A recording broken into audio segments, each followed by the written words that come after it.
আসসালামু আলাইকুম। শুভ সকাল। আজ 20 জুলাই 2025। আজকে আমি দেশের রাজনীতির বিষয় নিয়ে কিছু কথা বলতে চাই। বিপ্লবোত্তর বিপ্লবের 1 বছর চলছে।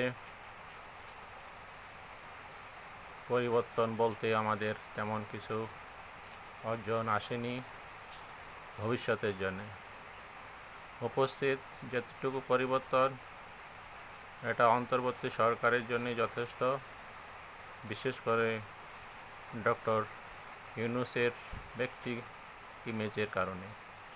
কিন্তু যখন ডক্টর ইউনূস থাকবে না, তখন এই পরিবর্তন কোনো প্রভাব ফেলবে না। অর্থাৎ দেশ আগের মতোই থেকে যাবে। সংঘাতপূর্ণ, হিংসা বিদ্বেষপূর্ণ, কাদা ছোড়াছুড়ি রাজনীতি থেকে যাবে। সেই রাজনীতি থেকে মুক্ত হওয়ার কোনো পথ নেই। এখন মূলত 3টা অংশে বিভক্ত হয়ে পড়েছে।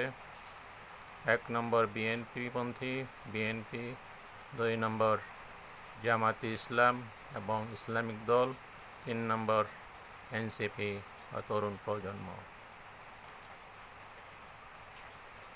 অপরপক্ষে আওয়ামী লীগপন্থী, জাতীয় পার্টি, 14 দল, অন্যান্য যারা নিশ্চুপ আছে, নিষ্ক্রিয় আছে, তারাও সময় বুঝে চলে আসবে। তখন চতুর্মুখী সংঘর্ষ চলবে। এখন এই বিপ্লবের ফলকে পেতে হলে এই তৃতীয়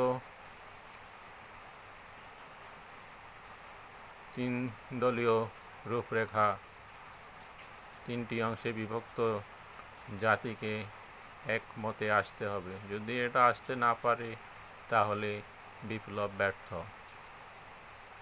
আগামী 10-15 বছর বা 20 বছর ঐক্যের সঙ্গে দেশকে পরিচালনা করতে হবে।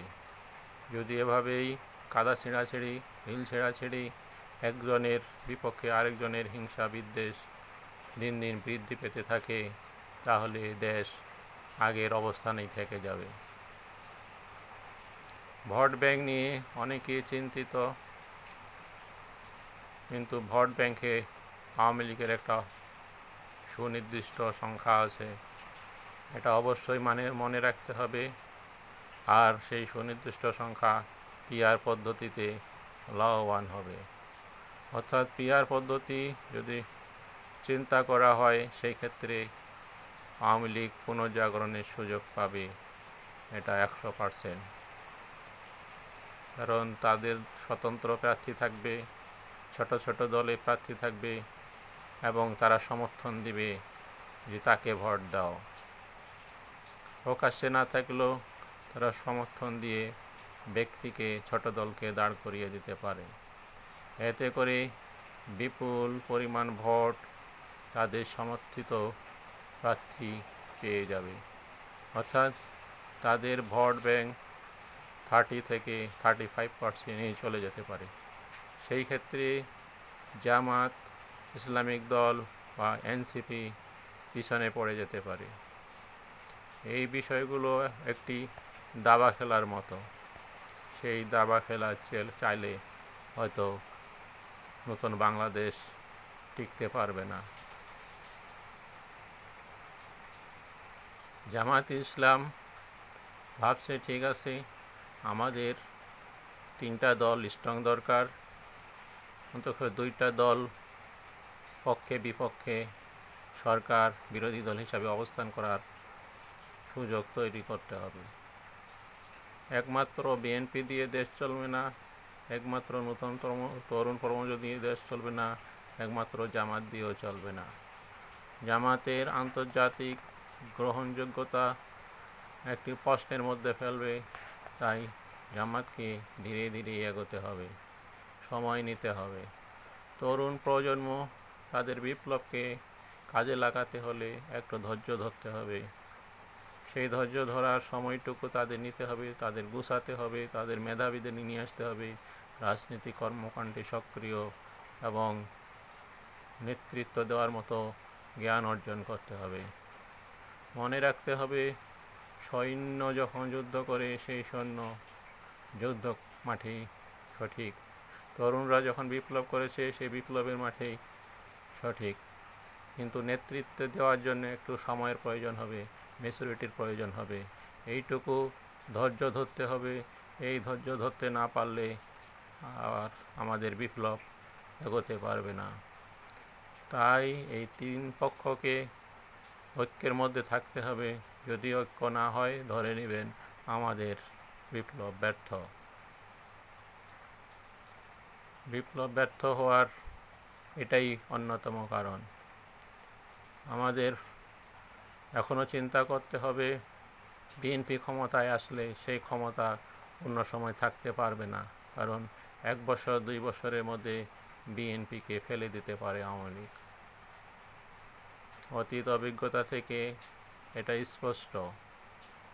ক্ষমতায় যা বিএনপির জন্য যত সহজ, বিএনপির জন্য ক্ষমতায় টিকে থাকা কঠিন।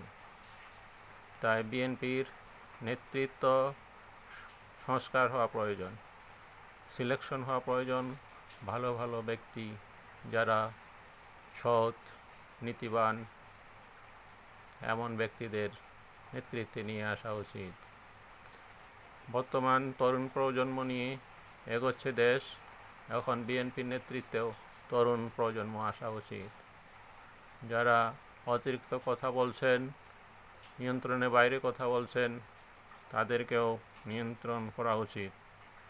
আমরা চাই না এখন সংঘাতে যাক, এখন সংঘাতের সময় নয়, এখন পুনর্গঠনের সময়। যাদের মাথা ঠান্ডা, যারা চিন্তা ভাবনা করে কথা বলতে পারে, তাদেরকে সামনে নিয়ে আসেন। যদি আপনারা সঠিক নেতৃত্ব দিতে ভুল করেন, এলোমেলো নেতাদেরকে ফিল্ডে ছেড়ে দেন, তাহলে বিশাল ক্ষতি হয়ে যাবে। আপনারা জাতীয় পর্যায়ে বক্তব্য দেওয়ার জন্য কয়েকজনকে সিলেক্ট করে দেন, যাদের বক্তব্য দেওয়ার ক্ষমতা থাকবে। বাকি সব ছোট নেতা, পাতি নেতা, বিভিন্ন এলাকা থেকে যেসব নেতা আছে, তারা যেন জাতীয় পর্যায়ে কোনো বক্তব্য না দিয়ে থাকে। যে বক্তব্য দেশের এবং বিপ্লবের বা সামনে ভবিষ্যৎ বাংলাদেশ গড়ার কাজকে ব্যাহত ঘটায়।